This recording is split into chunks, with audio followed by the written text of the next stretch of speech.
হায়দ্রাবাদ যাওয়া বাতিল জোট বিধায়কদের। সার্কিট হাউস থেকে 43 জন বিধায়ককে বিশেষ বিমানে হায়দ্রাবাদ নিয়ে যাওয়ার সিদ্ধান্ত নেওয়া হয়, কিন্তু খারাপ আবহাওয়ার কারণে বাতিল বিমান।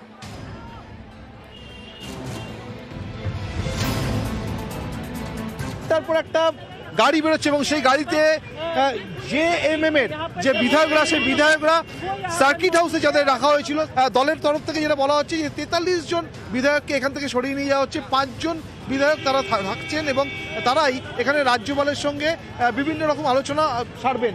এই মুহূর্তে আপনারা ক্যামেরার ফ্রেমে, আমাদের নিউজ 18 ক্যামেরার ফ্রেমে দেখতে পাচ্ছেন সার্কিট হাউস এবং এখানেই গত কয়েক দিন ধরে সেই বিধায়কদের এখানে রাখা হয়েছিল এবং এখন কিন্তু তারা মনে করছেন যে কোথাও গিয়ে একটা আনস্টেবল একটা জায়গা তৈরি হতে পারে, এখান থেকে হর্স ট্রেডিং হতে পারে এবং সেই কারণে সবাইকে এখান থেকে বিশেষ বিমানে হায়দ্রাবাদে নিয়ে যাওয়ার ব্যবস্থা হচ্ছে। विधायकों को दूसरे स्टेट में इसलिए भेजा जा रहा है, 2 दिन 3 दिन लोग बहुत टेंशन में थे, लॉन्ग राइड भी हो जाएगा उन लोगों का।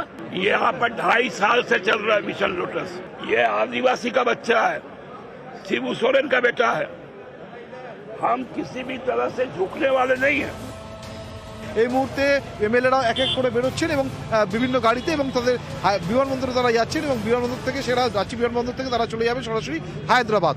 ক্যামেরা পিন্টু সরকারের সঙ্গে পারাদীপ ঘোষ, নিউজ 18 বাংলা, রাঁচি।